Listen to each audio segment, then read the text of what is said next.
Sir, Holi संदर्भात मुंबई महापालिकेने circular काढलेलं आहे। सार्वजनिक आणि खाजगी मालमत्ता या दोन्ही ठिकाणी होळी साजरी करता येणार नाहीये।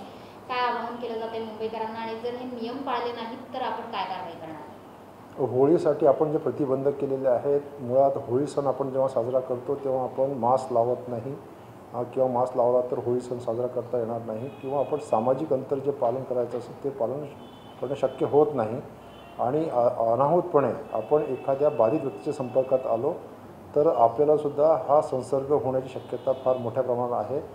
तेच आपण अलीकडच्या याच्यामध्ये अनुभवतो आहे। त्यातून आपण सुरक्षित असावं, आपण निरोगी राहावं म्हणून हे निर्बंध आम्ही आणलेले आहेत आणि ते आपल्या हिताचे आहेत। यामध्ये देखरेख करण्यासाठी आम्ही प्रत्येक वॉर्डामध्ये 5-5 पथकं गठीत केलेली आहेत। यासोबतच पोलीस विभागालासुद्धा सहकार्य करण्यासाठी आम्ही सूचना केलेल्या आहेत। या दोन्हींच्या माध्यमातून आमच्या पथकाद्वारे आणि पोलिसांद्वारे लक्ष ठेवण्यात येईल आणि जिथे असं कुठं भंग केल्याचं आढळत असेल तर त्याच्यावर नियमानुसार उचित कारवाई किंवा त्याला विनंती करण्यात येईल की आपण या नियमाचं पालन करावं आणि हे नियमाचं पालन करणं आपल्या स्वतःच्या हितासाठी असल्यामुळे ते आपल्यासाठी पालन करणं योग्य असेल। कारवाई केली जाणार का? म्हणजे जर आढळलं तुम्हाला एखाद्या सोसायटीच्या आवारात किंवा सार्वजनिक ठिकाणी की होळी मोठ्या प्रमाणात एकत्र येऊन लोक खेळतात, पोलिसी कारवाई केली जाणार का? एपिडेमिक आहे सुरुवातीमध्ये आम्ही त्यांना विनंती करू। विनंती केल्यानंतर आतापर्यंत मुंबईकरांनी आम्हाला सहकार्य केलेलं आहे। याच्यापुढे ते सहकार्य करतील अशी अपेक्षा आहे। कारवाई करण्याचा प्रश्न येणार नाही, पण यदाकदाचित कुठे वादविवाद होत असतील किंवा अप्रकार घडत असतील तर त्यावर पोलीस विभाग निश्चितपणे उपलब्ध नियमांचं पालन करून उपलब्ध आयुधांचा वापर करून कारवाई देखील करण्यासाठी सक्षम असेल। सर, सोबतच जुहूमध्ये आपण काही निर्बंध लावतो आहोत जुहू चौपाटीवर, कारण अंधेरी भागामध्ये जास्त करून कोरोना रुग्ण वाढत आहेत। जुहूमध्ये जर आपल्याला चौपाटीवर फिरायला जायचं असेल तर कोविड टेस्टिंग आधी करावी लागेल, अँटीजेन, आणि नंतरच पर्यटकांना प्रवेश मिळणार आहे। काय सांगाल त्याबाबत? जुहूमध्ये आपण 2-3 दिवसापूर्वीचं किंवा कालचं चित्र जर पाहिलं असेल तर बरेचशी तिथे फार मोठ्या प्रमाणात गर्दी होते आहे। मास्क लावण्याचं प्रमाण देखील कमी आहे, तर ते होऊ नये आणि तिथे येणाऱ्या व्यक्तींना संसर्ग होऊ नये म्हणून स्थानिक प्रशासनाला आम्ही सूचना केलेल्या आहेत की त्यांना उचित वाटतील एकतर संख्या मर्यादित करावी तिथे जुहूवर येणाऱ्यांची किंवा सामाजिक अंतर पाळण्यासाठी त्यांना पालन होईल असं दक्षता घ्यावी। यासोबतच ज्यांनी मास्क लावलेले नाही त्यांच्यावर दंडनीय कारवाई देखील करण्यात यावी। त्याचाच एक भाग म्हणून त्या भागामध्ये जे येणारे व्यक्ती आहेत त्यांचं एकतर टेस्टिंग तरी करण्यात यावं जेणेकरून बाधित व्यक्ती परत जनमानसामध्ये जाऊ नये आणि बाकीच्या मोठ्या प्रमाणामध्ये संसर्ग वाढू नये यासाठी त्यांचे प्रयत्न आहेत आणि निश्चितपणे स्थानिक प्रशासनाला जे आम्ही अधिकार दिले त्याचा ते वापर करतायत। इतर चौपाट्यांवर सुद्धा अशा प्रकारची निर्बंध लावले जाणार का?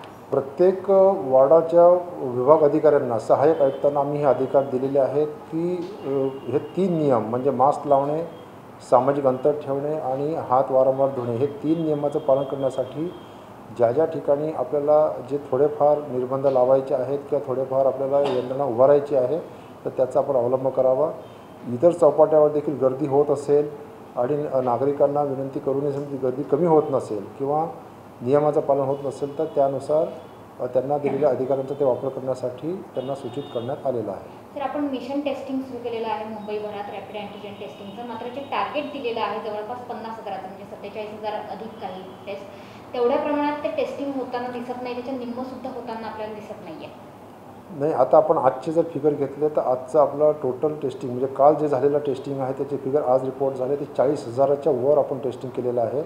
म्हणजे आपण पहिल्याच दिवशी 100% होईल असं नाही, परंतु आपण 80%पर्यंत पोहोचलेलो आहे। 47,000पैकी आपण 40,000च्या वर आपण टेस्टिंग केलेलं आहे आणि दर दिवशी यामध्ये 47,000च नाही, आम्ही त्याच्या पलीकडे देखील जाण्याचं आमचं नियोजन आहे आणि टप्प्याटप्प्याने आणि जेव्हा सगळ्या सुविधा उपलब्ध होतील तर त्यावेळेस 50,000च्या वरसुद्धा जाण्याची आमची तयारी आहे आणि ते आम्ही ध्येय निश्चितपणे गाठू आणि जेणेकरून जास्तीत जास्त बाधित व्यक्ती आपल्याला बाहेर काढता येतील, त्यांना आयसोलेट करता येईल, त्यांच्यावर उपचार करता येतील किंवा बाधित होण्याचे संशयित असतील त्याच्या टेस्टिंगला देखील करता येईल आणि तोपर्यंत त्यांना क्वारंटाईन सेंटरमध्ये किंवा होम क्वारंटाईनमध्ये त्यांना पाठवता येईल। 40,000च्या वर टेस्टिंग कालचं जे टेस्टिंग होतं 40,000च्या वर टेस्टिंग झालेलं आहे आणि आज कदाचित फिगर आपल्याला वाढायला दिसेल. साधारणतः 5,000पर्यंतसुद्धा आजचा आकडा पॉझिटिव्ह रुग्णांचा आकडा जाऊ शकेल. सर, हे जे पॉझिटिव्ह रुग्ण आपल्याला सापडत आहेत रॅपिड अँटीजेन टेस्टिंगमध्ये, साधारणतः कुठले रुग्ण हे अधिक आहेत? म्हणजे गर्दीच्या भागातले आहेत, बाजारपेठांमधले आहेत, मॉलमधले आहेत, फेरीवाले आहेत, नेमके असे आपण काही त्यांना कॅटेगराईज केलेलं आहे का? आपण सर्वच ठिकाणी ज्या ठिकाणी असे संशयित असतील किंवा भाजी बाजार असेल, मासळी बाजार असेल, शॉपिंग मॉल असेल, फेरीवाले असतील, खाऊ गल्ल्या असतील, प्रत्येक ठिकाणी आपण रॅन्डम पद्धतीने असं आपण सरसकट सगळ्यांचं करण्याची ऐवजी रॅन्डम पद्धतीने आपण टेस्टिंग करतो आहे आणि या रॅन्डम पद्धतीने टेस्टिंग केल्यामुळे जे आढळतात त्यांना आपण आयसोलेट करतो आहे. आपलं असं एकच आपलं धोरण नाही की फक्त आपण शॉपिंग मॉल किंवा भाजी बाजार किंवा एखादंच असं आपण करत नाही आणि एकत्रितपणे जी माहिती आपण येते ती माहिती आपण उपलब्ध करून देतो. सर, तुम्हाला की 5,000पर्यंत आकडा करायला जाऊ शकतो आणि येत्या दिवसामध्ये देखील हा आकडा कायम राहू शकतो, तर आणखी काही निर्बंध लादण्याचे विचार आहेत महामंडळासाठी? निर्बंध लावण्याच्या ऐवजी आम्ही सध्या 3 गोष्टीवर जास्त लक्ष केंद्रित करत आहोत. पहिली गोष्ट आमचं इन्फ्रास्ट्रक्चर म्हणजे आमचे रुग्णशय्या वाढवणे, ऑक्सिजन सप्लाय सिस्टीम व्यवस्थित ठेवणे किंवा वाढवण्याची गरज असेल तर ती वाढवणे, आमच्या ICU बेड्स आहेत किंवा व्हेंटिलेटर आहेत त्याची संख्या पुरेशा प्रमाणामध्ये उपलब्ध करून देणे. तर त्यासाठी आमचं येत्या आठवड्यामध्ये जवळपास आम्ही 22,000च्या वर रुग्णशय्या म्हणजे आज आमच्या 14,000च्या वर आहेत तर त्या 22,000पर्यंत नेण्याचा आमचा प्रयत्न आहे येत्या 8 दिवसामध्ये, जेणेकरून एखादा रुग्ण आजारी पडला तर त्याला रुग्णशय्या मिळायला अडचण जायला नको. यासोबतच ऑक्सिजन सप्लाय सिस्टीमसुद्धा त्यांना अडचण जायला नको. हे फक्त मॉडरेटली आणि जे क्रिटिकल पेशंट आहे त्यांच्यासाठी, परंतु आम्ही जवळपास 50,000 कपॅसिटीचे टप्प्याटप्प्याने CCC2 जे रुग्ण पॉझिटिव्ह आहेत पण त्यांना कुठलेही सिम्पटम्स नाहीत अशा रुग्णांसाठी सुद्धा राहण्याची व्यवस्था आम्ही करतो आहे आणि येत्या काही दिवसामध्ये त्या सगळ्या यंत्रणा कार्यान्वित होतील. सध्या आमच्याकडे 3 कॅटेगरी आम्ही केलेल्या आहेत. रिझर्व्ह कॅटेगरी आहे, त्याच्यानंतर बफर कॅटेगरी आहे आणि ॲक्टिव्ह आहे. ॲक्टिव्हमध्ये आम्ही टप्प्याटप्प्याने वाढ करतो आहे. बफर कॅटेगरीमध्ये देखील ॲक्टिव्ह कॅटेगरीमध्ये जातील असा आमचा प्रयत्न आहे, जेणेकरून योग्य वेळी उचित सुविधा आपल्याला उपलब्ध होऊ शकतील आणि बाधित रुग्णांना तिथे आपल्याला दाखल करता येईल. त्याच्यावर आपण काही 1 एप्रिलपासून पुन्हा लॉकडाऊन बंद आहे अशा अफवा खूप प्रमाणात पसरलेल्या आहेत. सध्या लॉकडाऊनचं कुठलाही मुद्दा आमच्या चर्चेमध्ये नाही. आमचं फोकस जो आहे ज्या 3 गोष्टीवर, एक तर टेस्टिंग वाढवणं, दुसरं इन्फ्रास्ट्रक्चर वाढवणं आणि तिसरं व्हॅक्सिनेशनवर जास्तीत जास्त जोर देणं आणि 3 गोष्टीवर आम्ही प्रयत्न करत आहोत आणि निश्चितपणे त्याच्यामध्ये आम्हाला यश मिळेल. याच्या काळात जास्त निर्बंध लादणार नाहीत मुंबईकरांवर त्या काळात? तर निर्बंध लावणे हा काही अंतिम हेतू असू शकत नाही, कारण निर्बंध लावण्याचे 2 हेतू असतात. एक तर आपल्या इन्फ्रास्ट्रक्चर उभं करण्यासाठी आपल्याला वेळ पाहिजे असतो, त्यासाठी निर्बंध लावतो आपण, किंवा नागरिकांचं सहकार्य मिळत नसेल, एका भागामध्ये जास्त पेशंट असतील तर तिथे मर्यादित स्वरूपामध्ये आपण कंटेनमेंट झोन म्हणा किंवा सिलिंग ऑफ बिल्डिंग म्हणा हे करत असतो. परंतु सरसकटपणे निर्बंध लावण्याचा आज आमचा कुठलाही विचार नाही किंवा कुठली चर्चा नाही. निश्चितपणे आज जरी आमची चर्चा नसली तरी उद्या म्हणण्यापेक्षा येत्या भविष्यामध्ये रुग्णसंख्येचा विचार करून योग्य तो निर्णय त्यावेळेस घेण्यात येईल. सर, मुंबई लोकलबाबत आपण काय निर्णय घेणार आहात? आरोग्यमंत्री राजेश टोपे म्हटले होते की येत्या काही दिवसांमध्ये म्हणजे येत्या आठवड्यामध्ये आपण मॉनिटर करतो आहोत परिस्थिती आणि त्या संदर्भात महापालिका आणि रेल्वे प्रशासन निर्णय घेईल. रेल्वे स्टेशनवर देखील आम्ही आता पथकं गठीत केली, जे बाहेरकडून येणाऱ्या ट्रेन्स आहेत त्याच्या आम्ही टेस्टिंग करण्यासाठी पथकं तिथे नेमलेली आहेत. परंतु लोकल ट्रेनवर सध्या जी क्षमतेनुसार सुरू आहेत ती क्षमता कायम राहील असा आमचा प्रयत्न आहे. ती कमी करण्याचा कुठलाही विचार सध्या नाही.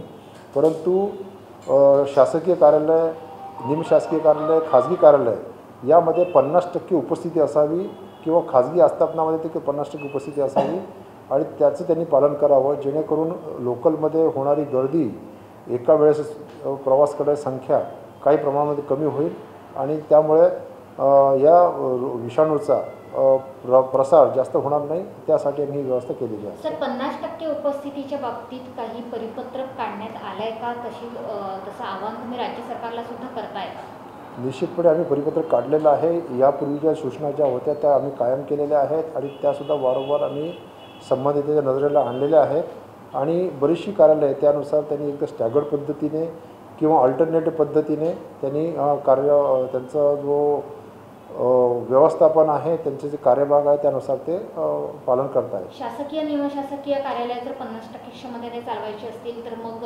BMC किंवा मंत्रालय या ठिकाणी सुद्धा 50% क्षमतेनेच चालवणार आहोत का आपण यंत्रणा? मंत्रालयामध्ये तसा निर्णय झालेला आहे, परंतु BMCचे सर्व डिपार्टमेंट हे इसेन्शियल सर्व्हिसेसमध्ये मोडतात.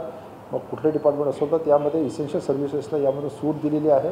त्यामुळं महानगरपालिकेची सर्व रुग्णालय म्हणा, सगळं आस्थापना म्हणा किंवा सगळे कार्यालय म्हणा हे पूर्ण क्षमतेने सुरू राहतील. खाजगी कार्यालयांना निर्देश आहेत की सूचना आहेत? निर्देश आहेत त्यांना की 50%वर त्यांनी त्याचं कर्मचारी बोलवावेत कामावर. यामध्ये 2 ग्रुप करावे. ते कोअर ग्रुप जे कर्मचारी रोज लागतात असे 25% कर्मचारी असू शकतील आणि 25% कर्मचारी जे अधूनमधून लागू शकतात त्यांनासुद्धा आपल्याला 50 अशा प्रकारे 50% कर्मचाऱ्यांवरच त्यांनी कार्य चालवावं असं त्यांना सूचना दिलेल्या पण आहेत. तसं पाळलेलं जात दिसत नाहीये आपल्याला, तर मग तुम्ही काही कारवाई करणार आहे का किंवा तुम्ही तपासणी करणार आहे का? निश्चितपणे आमचे जे सांगितलं की जे पथकं आहेत 5-5 पथकं प्रत्येक याच्या वॉर्डामध्ये, त्यांच्यामार्फत एखादी तक्रार आली तर त्याची तपासणी होते किंवा आम्ही आकस्मिकपणे सुद्धा ज्या मोठ्या आस्थापना आहेत जिथून जास्त मोठे लोक काम करतात ती सुद्धा आम्ही तपासणी करत असतो. तर चौपाट्याने पर्यटन स्थळांवर पण गर्दी होते, खास करून वीकेंडला म्हणजे शुक्रवारपासून रविवारपर्यंत.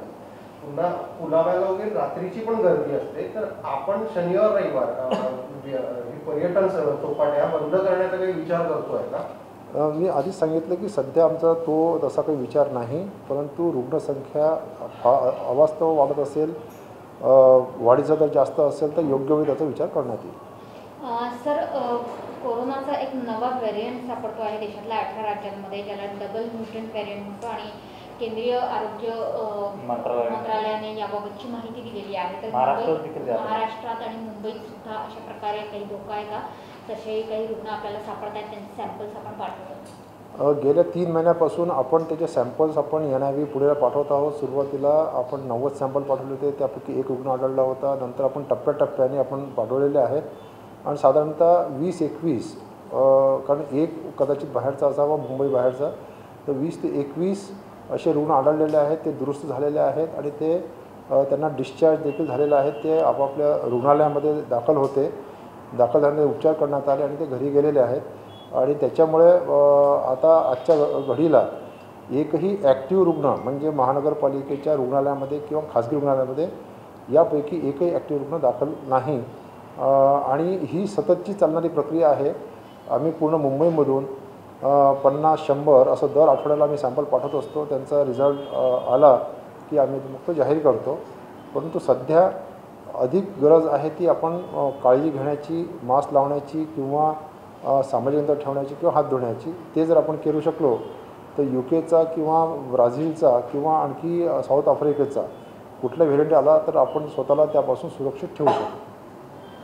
सर, आपण गृहविलगीकरणावरती भर देतो. 70% घरांमध्ये एकच शौचालय आहे, तर ते विलगीकरण त्यात इन्फेक्शन होण्याचा धोका नाही आहे का? आपण भर देत नाही. आपण तिथे स्थानिक व्यवस्था बघत असतो. यामध्ये 90% रुग्ण जे आहेत ते मोठ्या इमारतीमधले आहेत, ज्या मल्टी स्टोरीड इमारत ज्याला आपण म्हणतो. कारण इमारतीचे 2 भाग जर केले, 5 मजल्यापर्यंत एक भाग असू शकतो किंवा 5 मजल्याच्या वर 15 मजले, 20 मजले, 30 मजले असा एक दुसरा भाग असू शकतो. परंतु यामध्ये प्रत्येक ठिकाणी स्वतंत्र टॉयलेट असेल आणि स्वतंत्र रूम असेल तरच आपण त्यांना होम क्वारंटाईन किंवा होम आयसोलेशनची मुभा देतो. आणि त्यामध्ये तो पेशंटची आरोग्यस्थिती कशी आहे याच्यावर देखील वॉर्ड रूममार्फत आणि आमचे जे व्हॉलंटियर्स आहेत त्यांच्या घरी जाऊनसुद्धा त्याची तपासणी करत असतात. आणि तो जर वाईट होत असेल, त्याची कंडिशन खराब होत असेल, त्याला तातडीने आपण रुग्णालयामध्ये शिफ्ट करतो आणि ह्या निकषाचं पालन करतोच म्हणून आपण त्यांना मुभा देत असतो. एखाद्याने पालन केलं नाही तर त्याच्यावर कारवाई, इवन फौजदारी कारवाईसुद्धा आपण करण्यासाठी आपण कचरत नाही. त्यांच्या फौजदारी कारवाई देखील यापूर्वी आपण केलेल्या आहेत. लक्षणं नसल्याचं प्रमाण 80% जास्त आहे. त्याचा हा धोका टाळण्यासाठी आपण काय करतो? त्यासाठी सुद्धा आम्ही घरी राहून, एखादा रुग्ण जर घरी असेल तर त्याने नेमकं कुठला टेस्ट करून घ्यावी, कुठले त्यांनी उपचार पद्धती घ्यावी, ते सुद्धा गाईडलाईन आम्ही त्या सोसायट्यामार्फत किंवा जनतेच्या माध्यमातून आपल्या सोशल मीडियामार्फत त्यांच्यावर पोहोचण्याचा प्रयत्न करतो आहे. आणि आमच्या वॉर्ड रूम मार्फत मुंबईमध्ये 24 वॉर्ड रूम आहेत, एक मध्यवर्ती वॉर्ड रूम आहे. यांच्यामार्फत त्यांना जेव्हा जेव्हा आवश्यकता असेल तेव्हा तेव्हा त्यांना नेमक्या कोणत्या टेस्ट कराव्यात, कोणता औषधोपचार करावा याचं देखील मार्गदर्शन आम्ही करत आहोत, जेणेकरून त्यांची कंडिशन चांगली राहील आणि ते लवकर बरे होतील. सर, लसीकरणासाठी आता 45 वर्षांच्या वरील सर्व व्यक्तींना देण्यास सुरुवात केली जाणार आहे 1 तारखेपासून. त्या संदर्भात काय तयारी? सध्या आमची जवळपास 100च्या वर आमचे केंद्र सुरू आहेत आणि महानगरपालिकेचे काही केंद्र आम्ही 2 शिफ्टमध्ये चालवण्याचा निर्णय घेतलेला आहे. तो सुद्धा 1 ते 2 दिवसामध्ये ते केंद्र 2 शिफ्टमध्ये सुरू होतील. आणि सध्या आम्ही जवळपास 45,000च्या दरम्यान आपण वॅक्सिनेशन करतो आहे. आणखी काही खाजगी रुग्णालयांना आम्ही केंद्र शासनाकडे प्रस्ताव पाठवलेला आहे. ती परवानगी मिळाली की आपल्याला 75,000पर्यंत जायला कुठली अडचण जाणार नाही आणि आपल्याला त्यांना लसीकरणाच्या मोहिमेमध्ये सामावून घेता येईल. म्हणजे 45 वर्षाच्या वयोगटातील सर्व व्यक्तींना आपल्याला कुठलाही अधिकचा कागद न मागता किंवा कुठले प्रमाणपत्र न मागता त्यांच्या लसीकरण करण्यासाठी सोपं होईल आणि आपण लवकरात लवकर हा कार्यक्रम पूर्ण करू शकू. सर, किती केंद्र असतील 2 शिफ्टमध्ये? 2 शिफ्टचा कालावधी काय असेल? सकाळी 7 ते दुपारी 2, दुपारी 2 ते संध्याकाळी 9. कारण लसींचा पुरवठा जो आहे तो पुरेसा आहे का? आमच्याकडे सध्या पुरेसं आहे. आमचं नियोजन त्याप्रमाणे आम्ही केलेलं आहे की जेव्हा जेव्हा आमचा साठा कमी होत जातो तेव्हा आम्ही केंद्र शासनाला मागणी करतो आणि आम्हाला आवश्यक इतका, मागणी इतका मी म्हणणार नाही पण आवश्यक इतका पुरवठा होतो आणि त्यानुसार आमची सततचा पाठपुरावा असतो. म्हणून अद्याप तरी आपल्याला कुठली अडचण गेली नाही. भविष्यामध्ये ती जाईल असं वाटत नाही. आमच्या अंदाजाप्रमाणे 40 लाख व्यक्ती असतील ते 45 वयोगटाच्या वरचे असतील. अंदाज आहे, त्यामध्ये कदाचित बदल होऊ शकेल. सर, किती केंद्र आपण 2 शिफ्टमध्ये चालवणार आहोत त्याची काही म्हणजे तुम्ही नावं ठरवलेली आहेत? महानगरपालिकेचे सध्या आम्ही जवळपास 28 ते 30 सेंटर आम्ही सुरुवात केलेले आहेत. त्यापैकी टप्प्याटप्प्याने आम्हाला 50% सेंटर म्हणजे 14 सेंटर आम्हाला 14 ते 15 सेंटर आम्हाला 2 शिफ्टमध्ये चालू करायचे आहेत. आणि काही सेंटर आम्हाला एका शिफ्टमध्ये आम्ही ठेवणार आहोत, जेणेकरून त्यामध्ये कोविडच्या पेशंटला किंवा नॉन कोविडच्या पेशंटला कुठलीही अव्यवस्था न होऊ देता हा कार्यक्रम आम्हाला पुढे न्यायचा आहे. सर, 60 वर्षांचे आणि कोमॉर्बिड व्यक्तींचं जे आधीचं लसीकरण टप्प्यातलं आहे आपलं, ते आता जवळपास पूर्ण झालं आहे का? 60 वर्षांच्या वरच्या व्यक्तींचं नाही, जवळपास आपण 40% म्हणजे जो आपला टार्गेट ग्रुप होता साधारणतः 60 वर्ष वयोगटातील आणि हेल्थकेअर वर्कर आणि फ्रंटलाईन वर्कर आणि 45 वर्षे वयोगटातील जे इतर आजार असलेले जे होते ते 21 लाखाच्या जवळपास होते. त्यापैकी आपण 40% म्हणजे 8 लाख व्यक्तींना पहिला डोस आणि उर्वरित 2 लाख व्यक्तींना पहिला आणि दुसरा डोस असं 10 लाख व्यक्ती आपण कव्हर केलेले आहेत. आणि आपला प्रयत्न आहे की मे अखेरपर्यंत आपण हे लसीकरण पूर्ण करावं. साधारणतः आपलं हे जे 45 वयोगटाच्या व्यक्तींचं लसीकरण 1 एप्रिलपासून जे सुरू होत आहे त्याला साधारणतः आपण किती कालावधी प्रेडिक्ट करतो आहे संपवण्यासाठी? कारण 2 शिफ्टमध्ये पण आपण काम करणार आणि हे सुपरफास्ट होणार. हे सगळं आपण 31 मेपर्यंत, कारण आमची त्यानुसार आमचं नियोजन केलेलं आहे. अतिरिक्त साठा आला तरी स्टोरेज कपॅसिटी आहे आमच्याकडे. उचित मात्रामध्ये आम्हाला लस मिळते आहे, मॅनपॉवर आहे, व्यवस्था आहे. तर आम्हाला 31 मे आम्ही ही डेडलाईन ठेवलेली आहे 45 वर्ष वयोगटाच्या वरच्या व्यक्तींना आणि 60 वर्ष वयोगटाच्या वरच्या व्यक्तींसाठी.